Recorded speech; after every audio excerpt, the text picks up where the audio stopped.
Muito bom dia a todos. Damos início à nossa reunião do Grupo de Audiências, um grupo que é representativo da Comissão de Saúde.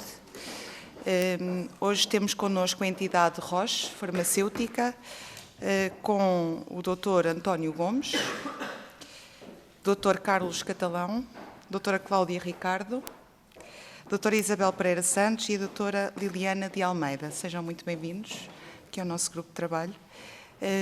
Portanto, já devem ter tido acesso à grelha de tempos. Terão acesso a 10 minutos, sempre com alguma tolerância, mas a 10 minutos de uma intervenção inicial, onde vão aqui partilhar connosco, já agora o assunto, vão partilhar connosco os resultados do estudo de percepções dos portugueses sobre o cancro e detecção precoce, realizado pela JFQ/Metris. Portanto, tem esta apresentação inicial. Passaremos depois aos grupos parlamentares. Temos connosco o PSD, o Partido Socialista e o Partido Chega, e depois, no fim, farão resposta a algumas perguntas que possam ser feitas, considerações finais que acham relevantes. Por isso, sem mais delongas, passava a palavra a Vossas Excelências.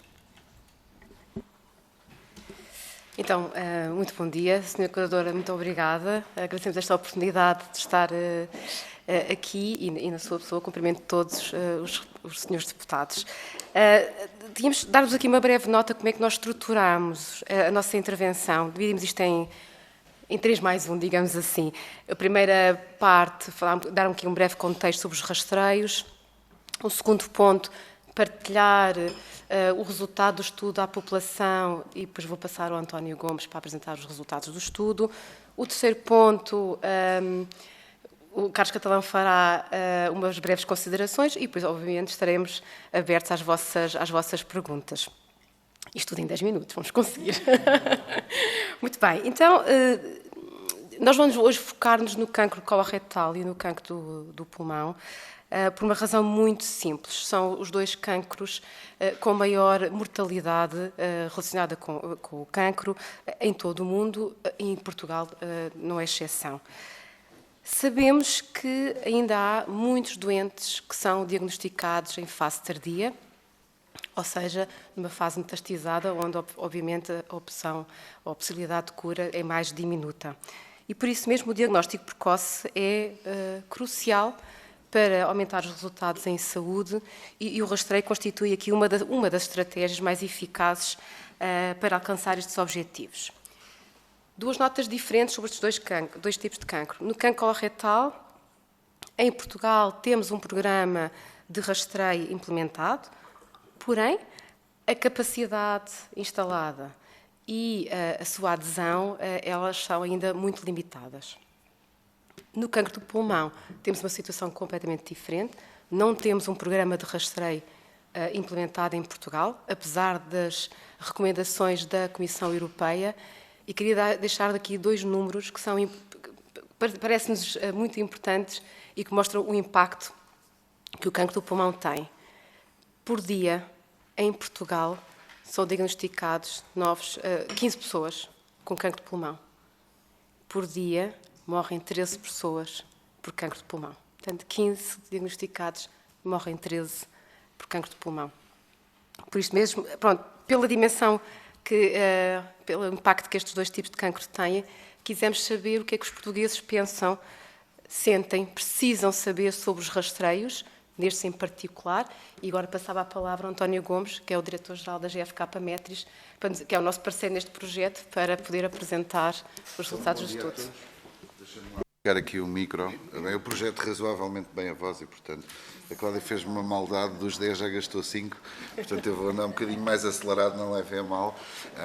Mas pronto, quem me conhece sabe que o meu ritmo tende a ser assim. Eu não estou habituado a fazer uma apresentação sentado, não é desconsideração, mas se eu me levantar não estranho, está bem? Como eu projeto bem a voz. Posso?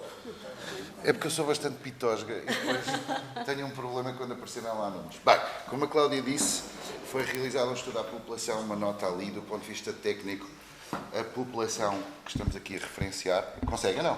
Mais perto de mim? Porque vai ser gravado, não é? Peço imensa desculpa. Então vou ficar por aqui. Dizia eu, portanto, Muito bem.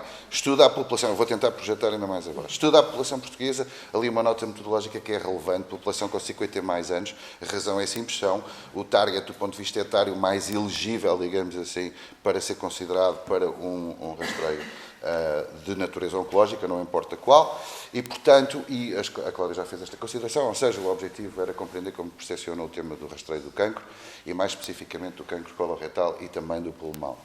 Bom, a primeira questão é o que é que sabem sobre os rastreios, e foi isto que nós lhes perguntámos, e portanto, como podem ver, 97% da população portuguesa afirma que conhece ou já ouviu falar de rastreios de cancro, ponto.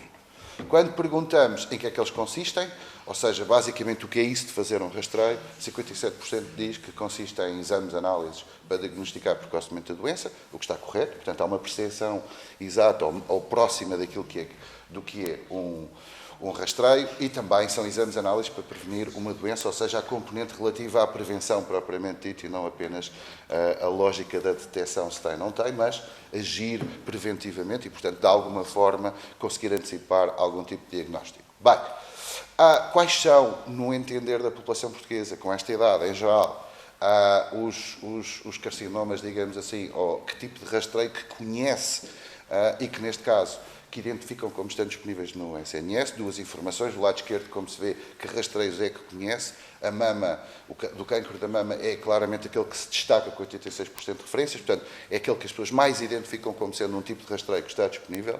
Segue-se o cancro coloretal, com 47%, e o cancro do colo do útero, com 39%, e como se vê o pulmão, com uma percentagem bem mais baixa, neste caso de 24%. Depois perguntamos quais é que as pessoas acham que estão disponíveis, não importa se estão ou não, mas no entendimento delas, se eventualmente fazem parte ou não dos rastreios que estão disponíveis por via do SNS. De onde aqui temos 72% a dizer que o cancro da mama estará disponível, o que, by the way, é verdade. Depois temos 37% para cancro do colo aninreto, 30% para cancro do colo do útero e depois percentagens mais baixas para os demais. Bom, quanto a uma questão particularmente relevante, tem a ver com a facilidade de acesso, digamos assim, aos rastreios, usamos uma escala de 0 a 10 e pedimos basicamente como é que eles acham que é a facilidade de acesso a estes métodos de rastreio, e como se vê, nota-se claramente que é uma opinião dividida por parte da população, já que a média é 6,5, o que significa que uma parcela deles acharão que não é fácil, ou não é fácil a acessibilidade, e outra parte achará que ela será fácil, digamos assim. Portanto, opiniões divididas entre todos. Quanto aos locais onde potencialmente se podem realizar os ditos rastreios, digamos assim, a população diz-nos, ou entende, que 49% afirmam que será em centros de saúde que se pode ter este acesso, 38% em hospitais públicos, 26% através da Liga Portuguesa contra o Cancro, e depois, com porcentagem mais baixa, 1 em cada 4 a entender que é possível fazê-lo através de hospitais ou clínicas privadas. E, portanto, daqui saltamos da percepção para a realização, já fizeram ou não fizeram. Começamos por um primeiro número na cabeça, 77% dos portugueses destas idades, por um motivo ou por outro, já fizeram um rastreio. A forma como o fizeram não é exatamente a mesma, na razão de que 61% dizem que fizeram, basicamente foram convocados pelo centro de saúde ou por recomendação do médico do SNS, portanto há aqui um endorsement que vem por via do médico ou do centro de saúde que os levou a realizarem. Depois temos 13% a dizer que sim, que fizeram por recomendação do médico no privado, e 13% a dizer que o fizeram por iniciativa própria, ou seja, tomaram a decisão de tentar fazer este rastreio. 23% a dizer que nunca o fizeram, portanto 77% já fizeram, 23% nunca o fizeram. Quanto a quem fez, para que tipo de carcinoma é que o fez, ou para que tipo de cancro, o destaque maior vai claramente para o cancro da mama, com 83%, ou seja, temos aqui um overlap muito significativo entre 77% da população que já fez, a esmagadora maioria será cancro da mama, e como se imagina, a esmagadora maioria destes diagnósticos serão de mulheres. Depois temos o cancro coloretal, vocês notam ali numas letrinhas pequeninas, a vermelha e a verde têm a ver sobretudo com a incidência da realização por género, na razão de que o cancro coloretal tem uma percentagem mais alta de ter sido feito por parte da população masculina e mais baixo por parte da população masculina e mais baixo por parte da população feminina, e depois cancro do colo do útero com 27%, e como se vê, pulmão com uma percentagem muito baixa do ponto de vista estatístico, ou seja, apenas com 6% a dizer que o fizeram. Para quem nunca fez, portanto, eu disse 77% fizeram, 23% dizem que nunca o terão feito, então perguntámos motivos porque é que isto nunca aconteceu, ao que 45%, metade deles dizem, basicamente nunca me foi recomendado pelo médico, e, portanto, 32, um em cada 3 a dizer considero que não é necessário. É uma autoavaliação médica, digamos assim, em que eles entendem que não se justifica. E depois 29 a dizer que nunca fui convocado para a realização de um destes rastreios. Bem, agora entramos no cólon e reto especificamente, ok? E, portanto, que percepções têm sobre este tipo de carcinoma? Primeiro, se conhecem ou já ouviram falar do Programa de Detecção Precoce do Cancro de Cólon e Reto realizado no SNS, ao que 62% dizem que sim, que ouviram falar. Quando perguntamos se sabem como é feito, a maioria, 75%, dizem que é através da realização de uma colonoscopia, 30% dizem que é através de pesquisa de sangue oculto, neste caso nas fezes, um exame que se chama PSOF. E, portanto, 58 de 62 afirmam que sabem, ou que julgam saber, como é que é feito o rastreio do cólon e do reto. Perguntámos se eles já o fizeram. Nós sabemos que 56 anteriormente tinham dito que sim, que o tinham feito. Quando vamos às motivações, percebemos que, again, o tema tem a ver com endorsement e, portanto, novamente, a recomendação, ou seja, a realização decorreu em 72% destes 56, através da recomendação de um médico do Serviço Nacional de Saúde, quer fosse médico de família, quer fosse de outra especialidade. 15% uma incidência bem mais baixa, casos em que a recomendação foi feita por um médico que estava a exercer ou a trabalhar no privado. Portanto, para quem fizeram por iniciativa própria, lembrem-se, nós tínhamos perguntado se tinham feito por iniciativa própria, agora, em contexto só de cólon e reto, não, como tínhamos visto anteriormente, os 13% tinham feito para todo o tipo de diagnósticos, 21 fizeram-no quando perguntámos quais as motivações, ou seja, se o fizeram porquê, vê-se que 45% destes 21 afirmam que foi por prevenção, detecção precoce, 26 a afirmar que tinham antecedentes familiares, 24 na minha idade, acho que é preciso fazer e, portanto, esta é a razão por tomei esta iniciativa eu próprio. Para os 44, que é a diferença para os 56 que nunca fizeram, tentámos perceber as razões e, basicamente, metade deles dizem, bom, nunca me foi recomendado pelo meu médico e esta é a principal razão pela qual não o realizei. 23 dizem que não é necessário porque não tem sintomas e, outra vez, 21% a afirmar, um em cada 5 que não foi convocado para o fazer. Aqui fizemos um teste de importância e fizemos um teste de um outro tipo, ou de um novo possibilidade de rastreio. E, portanto, começamos por um teste de importância. Bom, com uma escala de 0 a 10, novamente, com 9.3 de importância, concluímos facilmente que todos os portugueses são da opinião de que a realização deste rastreio é tremendamente importante. A seguir, quais são as barreiras no acesso para a realização, já que nem todos o fizeram. E as barreiras não é só para o próprio, vemos que 29% dizem não têm informação suficiente para poder responder, ou seja, não sabem quais são essas barreiras. Depois temos 21% falta de conhecimento sobre a importância do rastreio, 17% medo do resultado do exame, o tempo de espera para a realização do rastreio 17%, and so on, ou seja, outras razões com percentagens menos significativas. Como sabem, o rastreio do cólon e reto tem esta contingência de ser feita através da colonoscopia, e tentámos perceber se para eles este tipo de exame trazia algum tipo de dificuldade, digamos assim. E, portanto, perguntámos se condicionaria a sua decisão de poderem fazer este rastreio, ao que 14% referem que sim. E, simultaneamente, fizemos um teste simples que tem a ver com, caso fosse implementado um método inovador de identificação de risco através da análise ao sangue, se fosse implementado, se, neste caso, iria aderir ou não a este método, ao que 89% afirmam inequivocamente que sim, versus 11% que rejeitariam, digamos assim, este teste. Finalmente, último bloco, cancro do pulmão, não sei se me estou a exceder, espero que não. Onde é que é? Aquele tempo ali, 7h31, certo? É? Ok. Boa, boa. É mais para aquele? Ok. Então, o que é que nós temos em termos de conhecimento do rastreio para pulmão? Primeiro, 60% já ouviram falar do rastreio do cancro do pulmão. Quando nos perguntamos como é realizado, 31% afirmam que é um TAC ao tórax, mas a verdade cá em baixo, com 57% da laranja, vemos que a esmagadora, ou uma parte, a maioria destas pessoas, não sabem como é feito. Isto é, conhecem, já ouviram falar, mas não sabem explicar em detalhe em que é que consiste. Quanto à população que é suscetível de ser elegível para a realização do mesmo, claramente associada à questão dos fumadores, ou ex-fumadores, 74-18, esta é vista, do ponto de vista da população, como sendo a população-alvo para a realização deste exame.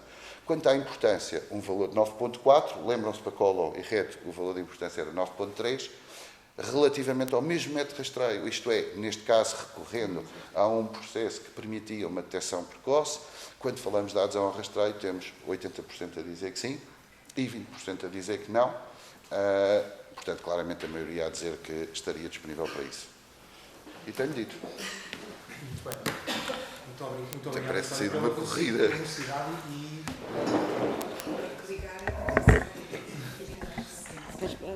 Tem aqui, acho que consigo dizer. Só em jeito de considerações finais. Então, nós percebemos com este trabalho que é necessário continuarmos a investir na educação da população-alvo. Há uma questão associada com a literacia em saúde e há, provavelmente, benefícios na consciencialização da população-alvo para a importância dos rastreios. Depois, claro, é importante aumentar a capacidade instalada para o rastreio e, quizás, também optimizar os recursos que temos disponíveis. Um dos aspectos pode ser o aspecto da equidade, que nós percebemos que não é garantida em Portugal ainda. Acresce-nos também dizer que há uma oportunidade de intervenção que é a aplicação de inteligência artificial, algoritmos médicos, que podem trabalhar sobre os dados que temos disponíveis e que podem ajudar a estratificar o risco e melhorar, enfim, a população, ou melhorar a adesão também da população-alvo e a seleção da mesma para os programas de rastreio. No caso do programa de rastreio do cancro de cólon reto, é uma questão de adesão, porque nós temos de aumentar a adesão. O Portugal tem um compromisso, uma estratégia nacional para a implementação de um conjunto de programas de rastreio. No caso do cancro de cólon reto, consiste em aumentar a taxa de cobertura e de adesão, e isso é extremamente desafiador com a metodologia atual, sozinha, e no caso do cancro do pulmão é iniciar realmente o rastreio. Portanto, temos de iniciar o programa de rastreio. Obrigado.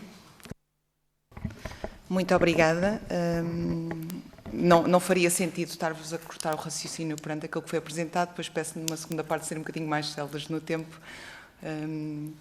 De resto, passava aos grupos parlamentares aqui presentes, após esta dinâmica muito interessante da vossa apresentação, do qual agradeço, e passava a palavra à deputada Andreia Bernardo, do Partido Social Democrata.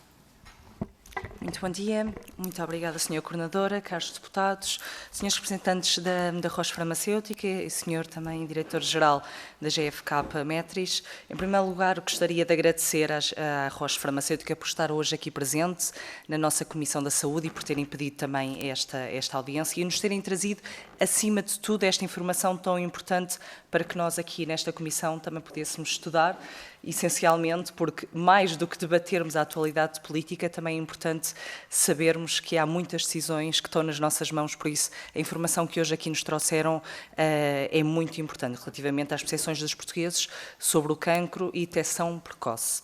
E reconhecemos e valorizamos o trabalho contínuo na Roche, também é de afirmar isso na investigação e no desenvolvimento também, acima de tudo, soluções inovadoras, que são fundamentais para melhorar os cuidados oncológicos e, acima de tudo, salvar vidas, que é isso que todos nós aqui também desejamos. E os dados hoje aqui apresentados neste estudo reforçam e afirmam a importância da detecção precoce como um pilar estratégico na luta contra o cancro. E este facto é particular e crítico quando verificamos que as doenças oncológicas já ultrapassam as doenças cardiovasculares em termos de mortalidade, infelizmente, no nosso país. E importa também destacar que alguns dados alarmantes, como hoje também já aqui nos referiram, são relacionados com o cancro do pulmão, que é o cancro com maior taxa de mortalidade na Europa e em Portugal. E como hoje aqui foi confirmado, em média, todos os dias 15 portugueses são diagnosticados com cancro do pulmão e 13 perdem a vida com esta doença. Mais uma razão para a grande importância dos rastreios. E quanto ao cancro do cólon e no reto, o estudo indica que 94% dos portugueses reconhecem a importância do rastreio, mas depois fazê-lo, eis o problema e eis a questão. No entanto, é preocupante que 50% da população não consiga identificar também os fatores de risco e 39% tenham dificuldade também em reconhecer os sintomas associados. Isto reforça mais uma vez a necessidade da sensibilização e da educação que nos vieram hoje aqui trazer para este tipo de cancro e também pós-rastreios. E gostaria, acima de tudo, também de destacar que o PSD está profundamente comprometido com estas questões que hoje aqui também nos trouxeram. Como demonstrado pela recente decisão, e gostaríamos também de informar, decisão do Governo, de alargar, e que também já tomámos essa decisão, o rastreio do cancro da mama para mulheres entre os 45 e também os 74 anos, Queríamos mais, mas é também um primeiro passo relativamente a esta medida e é um passo importante para assegurar o diagnóstico precoce e equitativo, alinhado também em Portugal e para melhorar também estas boas práticas que já se faz a nível europeu. E o objetivo para todos nós deve ser também claro, proporcionar uma vida melhor e mais longa para as pessoas afetadas pelo cancro e as suas famílias, porque para isso é crucial também garantir estratégias de rastreios, como hoje já aqui falámos, e detecção precoce que sejam implementadas com maior celeridade, mas acima de tudo também com eficácia. E aproveitamos para reconhecer também o esforço que têm vindo aqui a trazer e a necessidade também no vosso estudo mais acesso célere e também diagnósticos in vitro, que também nos cuidados de saúde primários. Tema igualmente crítico também para a melhoria da saúde pública em Portugal.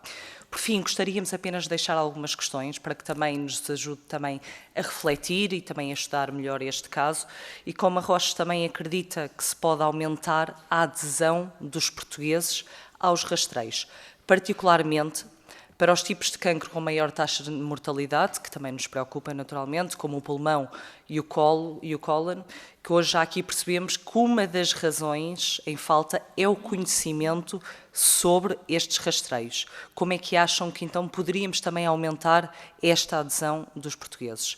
E que passos concretos poderiam ser dados para acelerar a integração destas novas tecnologias, por exemplo, nos diagnósticos in vitro no SNS? Se têm algumas propostas concretas que também pudessem partilhar connosco. E consideram também, isso também gostaríamos de saber uma opinião vossa, naturalmente uma opinião formada e também estratégica, se consideram que a atual estratégia nacional da luta contra o cancro está alinhada com as necessidades reais da população portuguesa em termos de detecção precoce e do rastreio. Agradecer uma vez mais a vossa presença, como também a ambição de virem hoje aqui à nossa Comissão trazer-nos esta informação e dizer-vos também que o Parlamento está de portas abertas, esta Comissão também, para toda a informação que nos possam vir trazer no presente e também no futuro. Muito obrigada. Muito obrigada, Sra. Deputada. Passava agora a palavra ao Partido Socialista, a Sra. Deputada Irene Costa.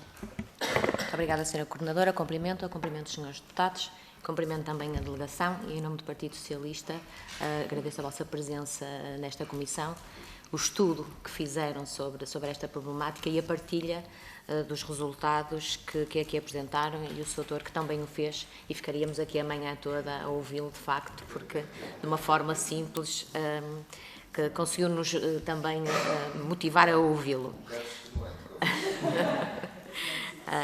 Agradecer de facto também essa vitalidade neste processo também é importante. De facto, o vosso estudo realmente importante porque enfoca na importância de fazermos os estudos precoces e da divulgação dos rastreios e da literacia sobre estas questões do cancro. Portanto, há aqui três dimensões que nós achamos fundamentais, que é a consciencialização da população, o acesso equitativo à saúde, que sabemos que temos um Portugal que funciona quase a três dimensões, entre o Norte, o Centro e o Sul, e depois políticas robustas que garantam de facto a inovação e a eficácia nos cuidados de saúde. Eu não podia deixar de fazer aqui uma referência a esta evolução que nós temos em Portugal ao nível da saúde desde há 50 anos. Há 50 anos as pessoas morriam por falta de cuidados e nós em 50 anos tivemos aqui um avanço extraordinário graças a este Serviço Nacional de Saúde que nós temos, que é de facto acessível a todos e que é muito bem contribuir para a qualidade de vida de todos os portugueses. No que refere aos cuidados de saúde, nos testes, nos cuidados de saúde primários. Eu gostaria de deixar só uma primeira questão, que era relativamente ao estudo que apresentaram, se os resultados apresentaram-se foram de encontrar as expectativas que vocês tinham relativamente a esta questão, ou se foi muito dísparo naquilo que vocês estavam à espera de encontrar. E dizer que, de facto, aqui ao nível dos testes que são realizados no centro de saúde, nós temos tido aqui uma preocupação em realizar estes testes e temos aqui os testes do cancro do colo do útero, do cancro do colo retal e do cancro da mama, que são exames que já vêm sendo feitos há algum tempo e que têm tido aqui um impacto muito positivo. Uma questão que eu queria levantar aqui é a questão da literacia, porque, por exemplo, relativamente ao cancro do colo retal, os utentes já recebem em casa a cartinha com as especificações, como é que fazem, tudo muito funciona, tem funcionado tudo muito bem, mas eu penso que ainda há aqui um facto que as pessoas não conseguem ainda perceber. Nós temos aqui uma população ainda muito iliterada naquilo que lê, portanto, eu não sei se há aqui uma forma mais fácil de fazer com que as pessoas realizem estes estudos. Estou a falar naquele teste de pesquisa de sangue oculto nas fezes, que nós agora recebemos em casa, todos os utentes recebem em casa o teste para fazer, e há aqui uma questão ainda que eu penso que ainda há aqui alguma falta de literacia nesta matéria. Relativamente à questão do cancro do pulmão, é de facto, no rastreio, é de facto aqui uma área em que nós precisamos ainda de trabalhar, porque não existe ainda um sistema que esteja, um rastreio sistemático, ainda que tenha sido muito falado e que se tem falado também em iniciativas piloto. E também vos queria perguntar que iniciativas são estas, que resultados têm e de que forma é que nós podemos aproveitar estes resultados para também promover uma política neste sentido. E dizer-vos também que o Sr. Doutor falou na questão do número de população que nunca foi recomendado pelo médico. Eu sou muito a favor daquela relação médico-utente. O médico de família é de facto uma figura muito importante no Sistema Nacional de Saúde. A questão agora das equipas multidisciplinares e das USFs a funcionar em modelo B com as equipas e com a figura do enfermeiro de família, e aqui este trabalho, perguntar porque é que ainda, e temos este número de utentes que não ouviu ainda ao médico, tem a ver com o facto das pessoas não irem ao médico de família, tem a ver com o facto das faixas etárias. Nós temos muitos utentes inscritos, mas muitos, se calhar, não fazem consultas regulares e poderão ultrapassar estas datas para fazer os testes. Portanto, há aqui alguma possibilidade de, noutros cancros, fazermos também como no cancro do colo retal, de enviar uma carta para casa, de chamar a atenção, uma vez que há ainda este facto de não ter sido recomendado pelo médico de família, o que é que está aqui a falhar. Poderíamos falar depois aqui da questão que é mais complicada, depois de quando os utentes são diagnosticados nestas campanhas e depois a dificuldade depois em acompanhamento nos cuidados de saúde diferenciados, que penso que também há aqui um problema. Há tantas coisas que nós poderíamos estar aqui a falar, o tempo é curto para vocês, também para nós. Pronto, dizer só que há de facto aqui uma preocupação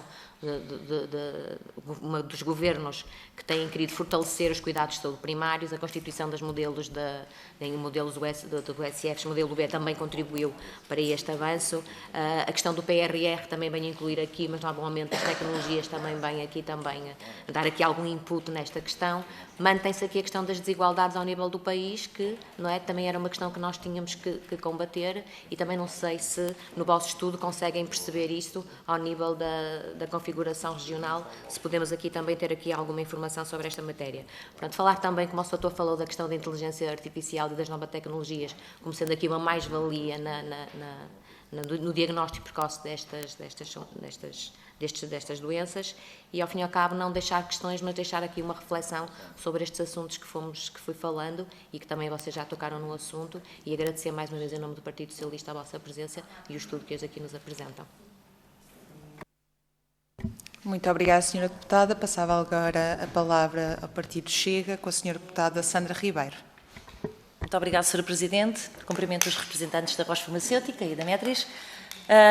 E já foram aqui levantadas algumas questões por parte dos meus colegas deputados, e não me querendo repetir, porque estamos de acordo nos vários pontos, gostaria só de acrescentar que o Chega apresentou, quando do Orçamento de Estado, uma proposta de aditamento relativamente à implementação do Programa Nacional de Rastreio do cancro do pulmão, que foi aprovada, e aguardamos ansiosamente que agora, em 2025, o Governo venha a implementar, efetivamente, um programa de rastreio de âmbito nacional deste tipo de cancro.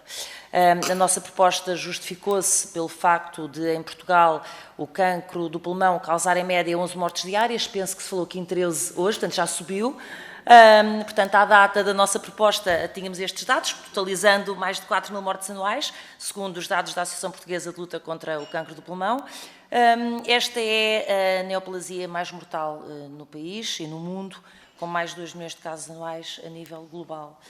O rastreio precoce é considerado fundamental para salvar vidas e reduzir custos, permitindo diagnósticos e tratamentos mais eficazes. Em 2022, a Comissão Europeia aprovou a inclusão do cancro do pulmão nos programas de rastreio, em linha com as recomendações de Pulmonal, que há anos que defende um projeto piloto regional que possa evoluir para um rastreio nacional.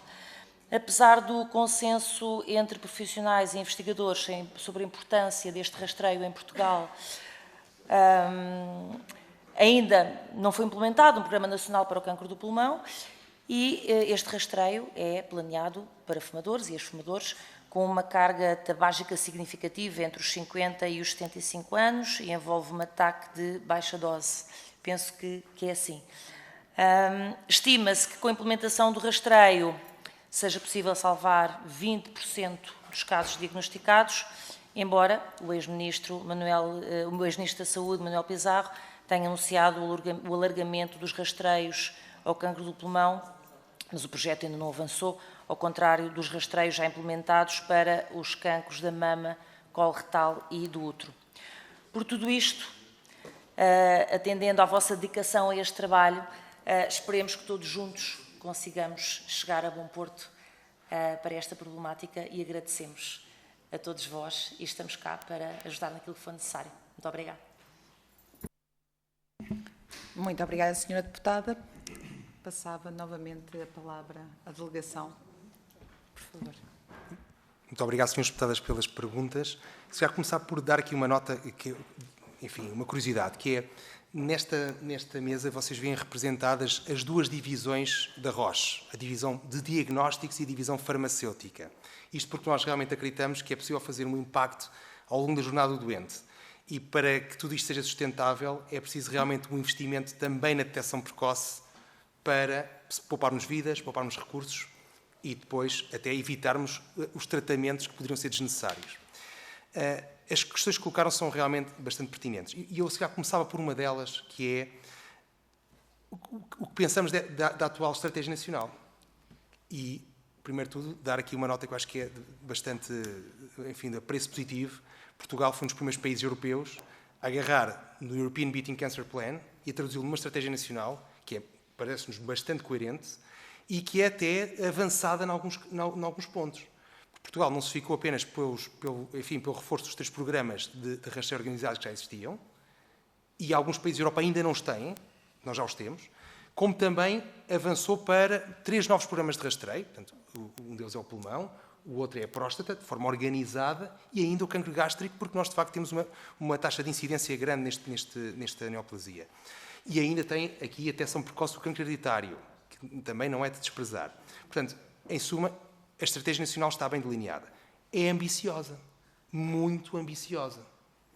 E é muito difícil, muito honestamente, de implementar, tendo em consideração, por um lado, os atuais recursos e também as metodologias clássicas.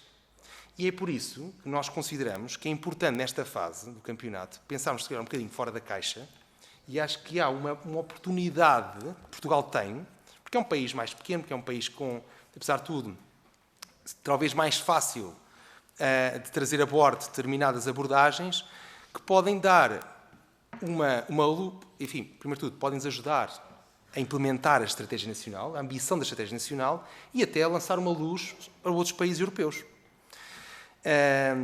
E então agora vou fazer uma pergunta, ou responder uma questão que é, então, mas como é que aumentamos a adesão? Claro que a questão da literacia é fundamental, já ouvimos ali a importância da literacia. As campanhas de consciencialização são muito importantes. Dar também aqui nota que a Roche tem trabalhado com diversos parceiros, exemplo, a Liga Portuguesa contra o Cancro, no passado, em várias iniciativas nesse sentido, e vamos continuar a fazê-lo. Mas acreditamos que hoje temos uma oportunidade, como disse há pouco, de aplicarmos determinadas componentes tecnológicas que vão trabalhar sobre dados que nós temos e que são criados todos os dias. Portanto, cada vez que um utente do SNS faz análises, essas análises ficam depositadas em sistemas eletrónicos. E é possível hoje, através de algoritmos médicos, utilizar esses dados e estratificar o risco da população, ou, naquele caso, do indivíduo em particular, para determinadas neoplasias. Existem produtos lançados, por exemplo, para o cancro do cólon e reto, e vêm aí também aplicações, por exemplo, para o cancro do pulmão. Portanto, quando perguntam, então, concretamente, existem aplicações que podem ser aplicadas, perdoem uma redundância,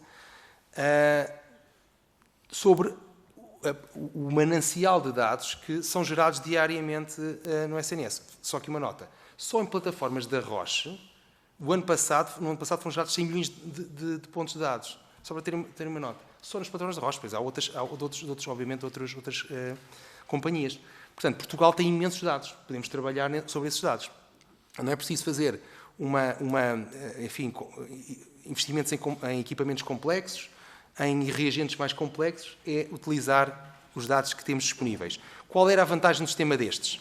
É que o médico de família, quando passa uma análise, uma pessoa que está acima dos 50 anos, ao mesmo tempo é gerado imediatamente uma avaliação do risco, por exemplo, cancro do cólon e reto. O que é que isso significa? Significa que quando o doente é recebido pelo médico, para além do seu hemograma e do resto das análises, vem uma avaliação. Imagina, risco elevado para cancro do cólon e reto. O senhor tem mesmo de fazer a pesquisa de sangue oculto. E isto é completamente diferente. A investigação sobre estes algoritmos que já foi realizada noutros países mostra que, perante um resultado destes, o utente tem o ímpeto de fazer toda a jornada de detecção precoce e de diagnóstico que tem de fazer. Portanto, parece-nos que, para além de todas as campanhas de consciencialização que possam ser feitas, e têm de ser feitas necessariamente, há ferramentas hoje em dia que permitiriam acrescentar ao médico de família aqui outra capacidade também de consciencialização junto à população-alvo. E tem outro condão, que é também optimizar, obviamente, os recursos disponíveis, porque estamos a utilizar dados existentes dentro do SNS e a capacidade instalada. Eu dava só aqui uma chega em relação à Estratégia Nacional de Luta contra o Cancro. E na sequência daquilo que o Carlos disse, é importante ter estratégias, mas é importante também ter fundos para implementar essa mesma estratégia. Portanto, uma estratégia por si é um plano. O sucesso da estratégia é se ela for implementada. Portanto, e quando vemos a estratégia, não vemos alocação de recursos, nem humanos nem financeiros, para que elas sejam implementadas. Portanto, aqui o nosso pedido seria que haja, de facto, uma alocação de recursos de acordo com aquilo que é a importância das estratégias que nós definimos. Isto é válido para esta, como para as outras estratégias que existem. No que diz respeito à literacia, nós falamos muito da literacia. O que é que acontece? Ela tem que ser consistente. O que nós vemos hoje em dia é que ela acontece em vários momentos. A sociedade civil até se organiza e vai fazendo, mas vai fazendo, se calhar, na altura em que se celebra o mês ou o dia do cancro retal e depois do cancro do pulmão, respectivamente, mas depois não há uma estratégia concertada de fazer lembrar as pessoas de porquê, ou de as educar, porque é que as pessoas têm que tomar uma ação. Porque a questão aqui de aumentar, agora não ocorre o nome em português, mas o awareness do cancro retal e do pulmão, não é esse o tema.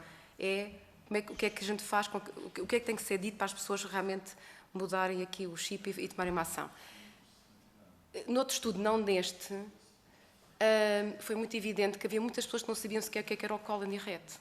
Se nós não perguntássemos, se não disséssemos que era o cancro do intestino, as pessoas não percebiam do que é que nós estávamos a falar. Portanto, a adequação da linguagem, nós não somos todos digitais.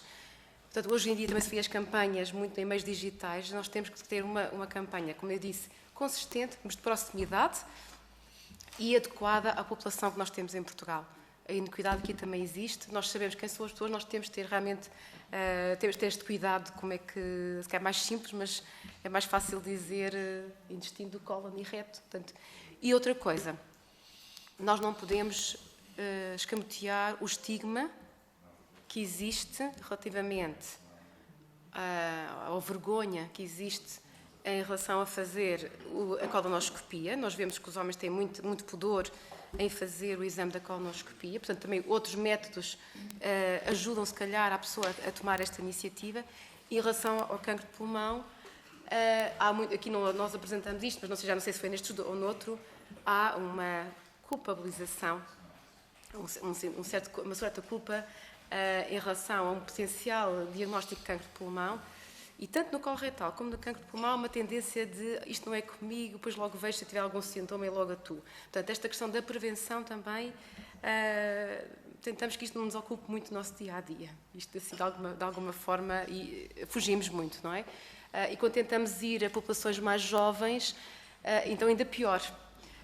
Porque isto é uma coisa das pessoas mais velhas e nem sequer vão estar a preocupar com isso. Portanto, nós temos que realmente revolucionar a forma como nós comunicamos com a população para fazer a promoção da saúde e depois, eventualmente, adicionar aqui o diagnóstico precoce. Eu, por acaso, acrescentaria uma coisa. Era suposto estar calado e não dizer nada.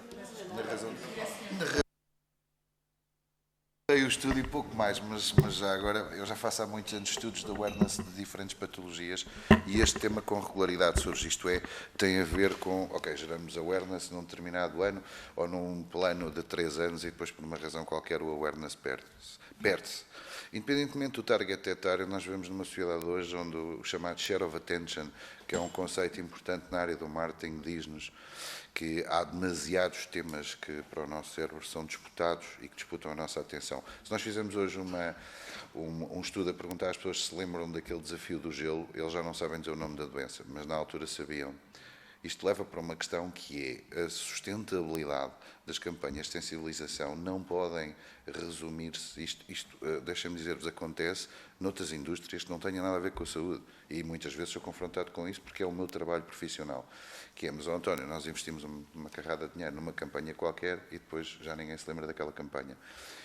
Num contexto competitivo, de chamar a atenção das pessoas em que disputa-se não apenas a saúde, mas outras áreas, a estratégia de sensibilização não é um ato isolado, é algo que tem que ser contínuo, ano após ano, por mais estranho que possa parecer.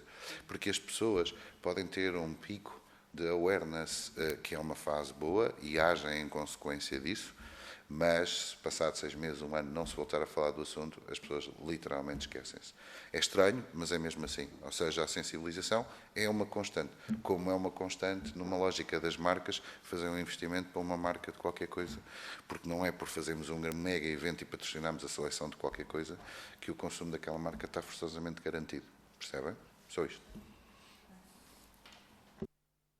Está ligado, não é? Tá. Só uma nota também para responder à Sra. Deputada Irene Costa, se este estudo está alinhado com as nossas expectativas, infelizmente está, pelas más razões, não é? Portanto, ou seja, nós tínhamos consciência de facto que o conhecimento era reduzido, mas pronto, se calhar, o que não tínhamos consciência era da dimensão dos problemas que foram aqui elencados.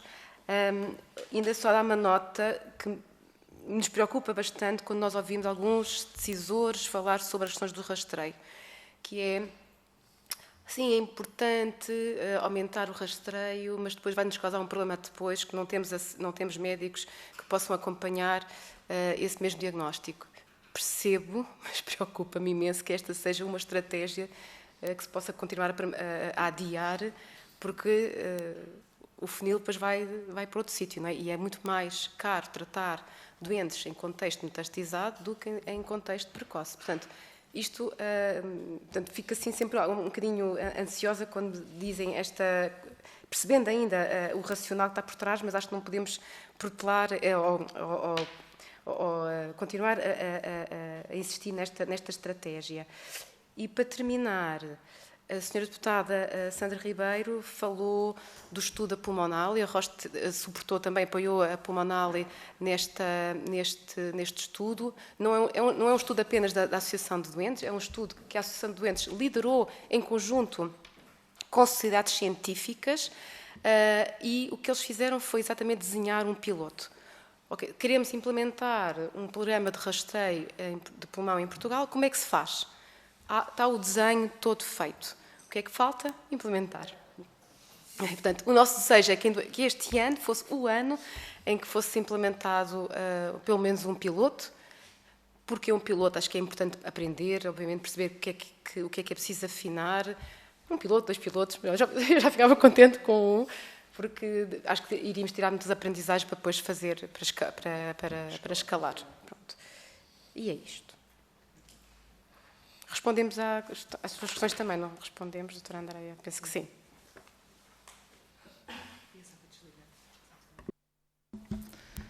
portanto, agradecer os vossos esclarecimentos, perceber que esta questão da proximidade, da informação regular, quase como um hábito, porque nós precisamos desses hábitos para ser natural fazermos determinados rastreios, é fundamental. Agradecer a vossa apresentação. Se acharem pertinente enviar mais informação para a Comissão de Saúde que possa chegar aos grupos parlamentares, acho que seria fundamental para reforçarmos esta discussão. Já não é a primeira vez que temos tido audiências no sentido até do cancro do pulmão. Tivemos há pouco tempo também aqui a falar sobre o tema, portanto, urge começarmos, de facto, passarmos das estratégias a soluções concretas. A apresentação já vos foi entregue e, portanto, terminar agradecendo mais uma vez a vossa presença e que estamos disponíveis para o que for preciso. Muito obrigada. Posso só acrescentar que podemos de novo enviar o estudo completo, porque obviamente aquilo que foi apresentado aqui é uma curta súmula, portanto podemos voltar a enviar o estudo completo e eventualmente alguma informação também referente, por exemplo, ao estudo pulmonar, se vocês tiverem interesse. Sim, que acompanhamos. Não era...